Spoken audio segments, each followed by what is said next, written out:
ए यहाँ रहेछ नि त ल आइपुग्यो हामी केबी एजुकेसन ल भित्र जाउँ अब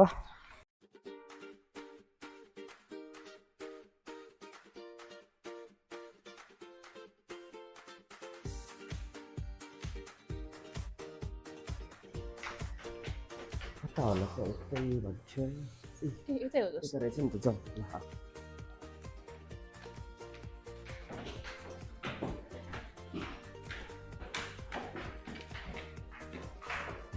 ल यतै होला नि त यता रहेछ आउनु नि एक्सक्युज मी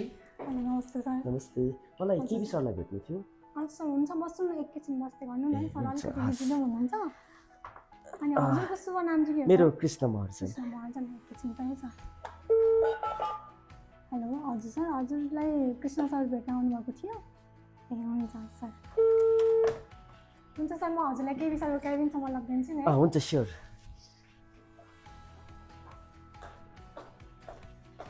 आउनु नि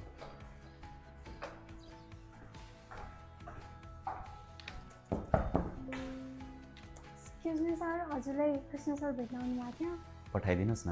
हुन्छ सर ओ केबी सर ओहो, मेरो साथी। के छ हालखबर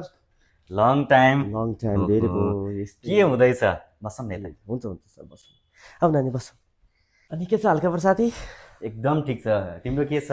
मेरो नि ठिक छ एकदमै होइन कस्तो भइरहेछ व्यापार व्यवसाय एकदम राम्रो चलिरहेछ है तिमी त ठुलो ठाउँमा पुगेछौ के ठुलो पुग्नु हामीलाई भाइ? माया त मारे छैन रहेछ भन्ने खुसी लाग्यो हैट एकदमै तेरिका साथीलाई कहाँ माया मार्छौ त त्यही साथीकै त अफिस हो यो त्यही भएर त म यहाँ आएको नि असाँच्ची ऊ चाहिँ मेरो दाइको छोरी नमस्ते कति ठुलो भइसकेछ दाइको छोरी त ठुली भयो नि अब विदेश जान्छ भन्दै चाहिँ हामी बुढाबुढी भइसक्यो हो अब, त नि होइन त्यही हो। सानोमा देखेको अनि अब हेर कपाल फुलिसक्यो कपाल झरिसक्यो हाम्रो अब हाम्रो दिन गए साथी है त्यही भएर अब नानीले विदेश जान्छु भन्दैछ अब के कस्तो छ व्यवस्था खर्च कति लाग्छ त्यही चिन्ताले खाइरहेछ होइन दाइले पनि अब पैसाले नपुगेर मैले पनि केही हेल्प गर्दैछु अब यहाँ आएर के कस्तो व्यवस्था हुन्छ साथीले बुझाइदिनु पऱ्यो नानीलाई किन टेन्सन लिएको यहाँ आइसकेपछि सबै कुराहरू भइहाल्छ नि ओके दाइको छोरी भनेकै मेरो छोरी हो ओके के छ छोरीको चाहिँ डकुमेन्ट एकचोटि हेरौँ त यति बस न नानी यहाँ बस ल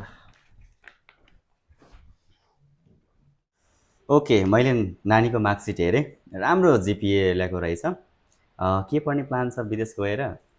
मलाई चाहिँ अब साइन्स लिएको भएर आइटी पढ्न मन छ अब के हुन्छ त्यही अनुसार पढ्नु पर्ला ओके स्कोर राम्रो भएको कारणले गर्दा सबै कन्ट्रीमा इलिजिबल नै छौ नानी तिमीले चाहिँ अब पहिला चाहिँ आइएल्स गर्नु पऱ्यो आइएल्समा स्कोर राम्रो ल्यायो भने स्कलरसिप पनि पाइन्छ अलरेडी यो मार्क्सले स्कलरसिप पाउने नै छ प्लस त्यसले चाहिँ अझ हेल्प हुन्छ के छ त कहाँ पढाउने इच्छा छ छोरीलाई